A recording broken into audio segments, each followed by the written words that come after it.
Bonjour à tous, voici venu le temps des examens oraux. Je viens vous présenter une façon de s'organiser. Tout commence par une relecture de son cours et de ses notes de cours. Il est important, avant de réécrire une fiche, de bien comprendre le sujet et cela passe par de la lecture. Je vous propose de prendre une feuille avec le sujet que vous aurez à présenter et de vous appliquer lors de la rédaction. Assurez-vous que votre fiche ne tiendra que sur un seul côté de la feuille.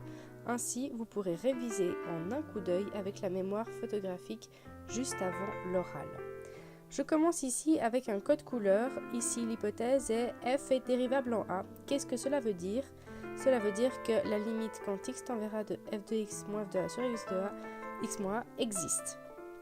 La conclusion est f est continu en a. J'utiliserai le rose pour la conclusion. Qu'est-ce que cela veut dire être continu?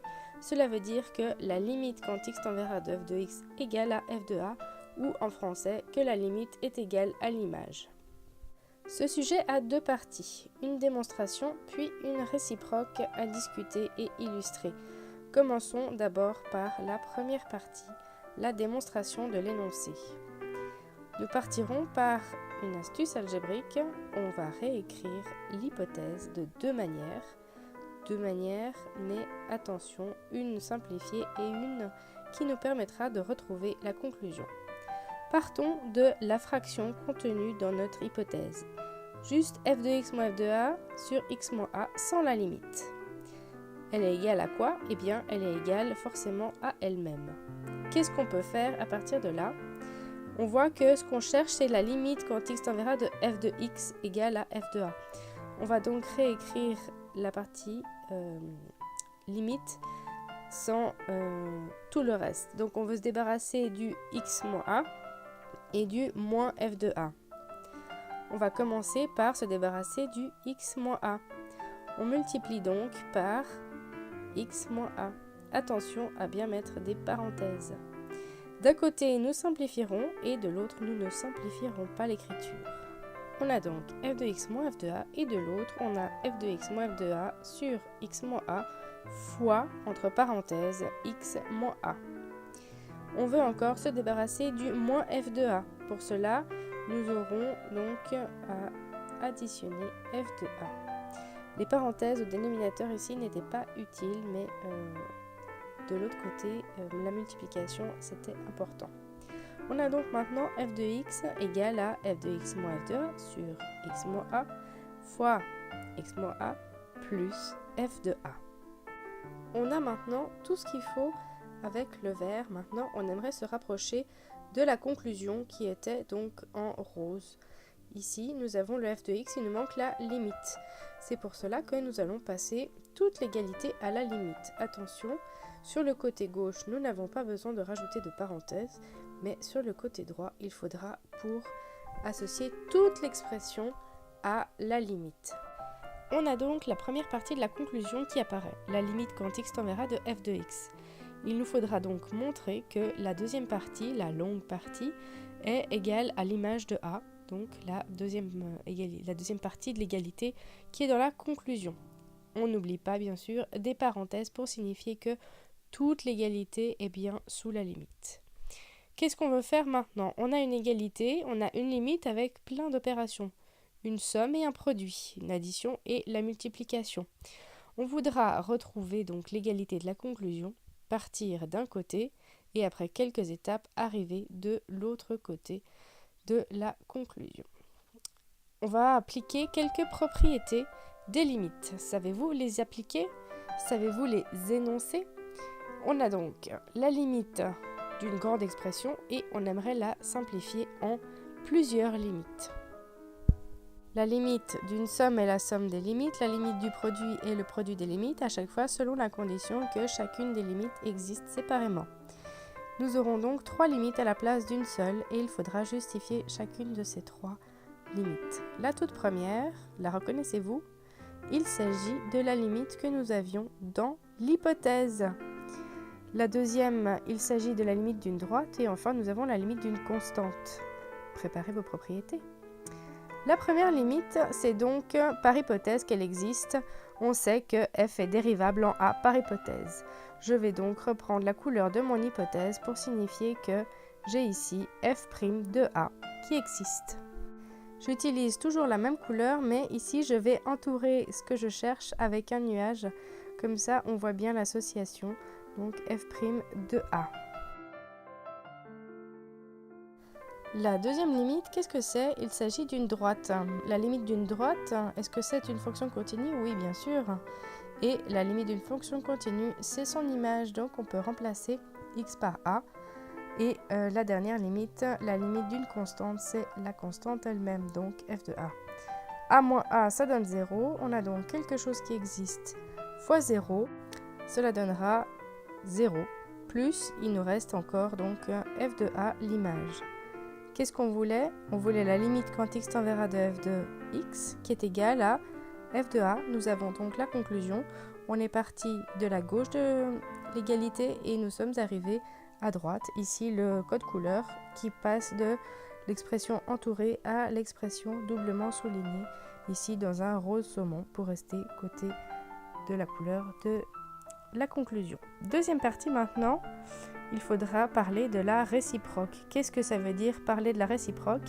Il s'agit de premièrement l'énoncer et deuxièmement dire si c'est vrai ou faux pour, si c'est vrai, démontrer, si c'est faux, donner un contre-exemple.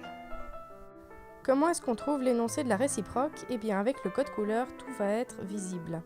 Ce qu'on va faire, c'est échanger simplement la position de la conclusion et de l'hypothèse, l'une deviendra l'autre. C'est-à-dire, ici nous aurons si f est continu en a, alors f est dérivable en a. À votre avis, est-ce que c'est vrai? Donc, je remets mes codes couleurs pour que ça soit bien visible. L'hypothèse, c'était la couleur qui était la conclusion avant. Et maintenant, je reprends le vert pour l'hypothèse d'avant qui est devenue ma conclusion. Eh bien, cette réciproque est fausse. Lorsqu'une hypothèse est vraie, la conclusion n'est pas forcément vraie. Il y a donc ici un contre-exemple bien typique, il s'agit de la fonction valeur absolue. Que faut-il expliquer avec cet exemple? Il ne faut pas juste donner l'expression, il faut donc montrer que c'est bien une fonction qui est continue, par exemple ici c'est 0 qui nous intéresse, donc c'est bien continu, ça veut dire que l'image de 0 est bien égale à la limite en 0, mais cette fonction n'est pas dérivable. Pourquoi? Eh bien, avec un graphique, on s'en rend compte très rapidement puisque nous avons deux bouts de droite. Sur la gauche, on arrive avec un bout de droite de pente moins 1. Et sur le bout de gauche, on arrive avec un bout de droite de pente plus 1. La limite à gauche n'est pas égale à la limite à droite. La limite en 0 n'existe pas. La fonction n'est donc pas dérivable en 0.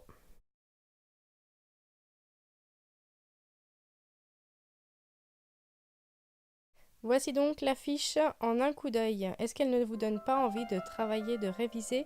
Est-ce que cela ne vous rappelle pas tout d'un coup? Voilà maintenant comment on va réviser cette fiche. Comment est-ce qu'on pourrait présenter ceci au tableau noir? Ici, je vous propose un crayon puisque ça se gomme comme la craie s'efface avec le dos de la main. Ici, on va simplement aller le plus rapidement possible et faire le plus possible d'étapes sur une seule ligne. L'énoncé, évidemment, s'écrit rapidement. Qu'est-ce qu'on fait pour commencer? On part d'une expression. f de x moins f de a sur x moins a égale à la même chose, f de x moins f de a sur x moins a. Au lieu de passer à une autre ligne, qu'est-ce qu'on fait? Eh bien, le x moins a divisé d'un côté, il va se retrouver multiplié de l'autre. Qu'est-ce qu'on fait ensuite? Le moins f de a, on va le passer de l'autre côté en plus f de a. L'expression va ensuite pouvoir être passée à la limite. On a donc juste à décaler un petit peu l'égalité pour avoir bien la place.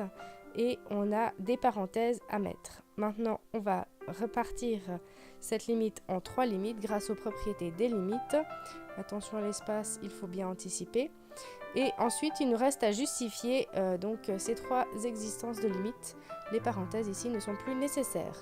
La première, c'est la dérivée puisque c'est dérivable par hypothèse.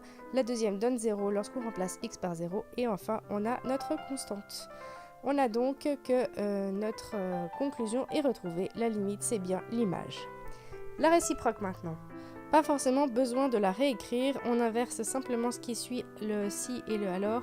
Donc maintenant on prend la fonction, qu'est-ce qui se passe, un petit croquis pour voir que les deux côtés se rejoignent, donc en 0 la fonction est bien continue, mais la dérivée n'existe pas puisque ici on a une pente moins 1 qui n'est pas égale à une pente 1 quand on passe de la gauche à la droite. Voilà la version express. Est-ce que ce sujet n'a plus de secret pour vous ?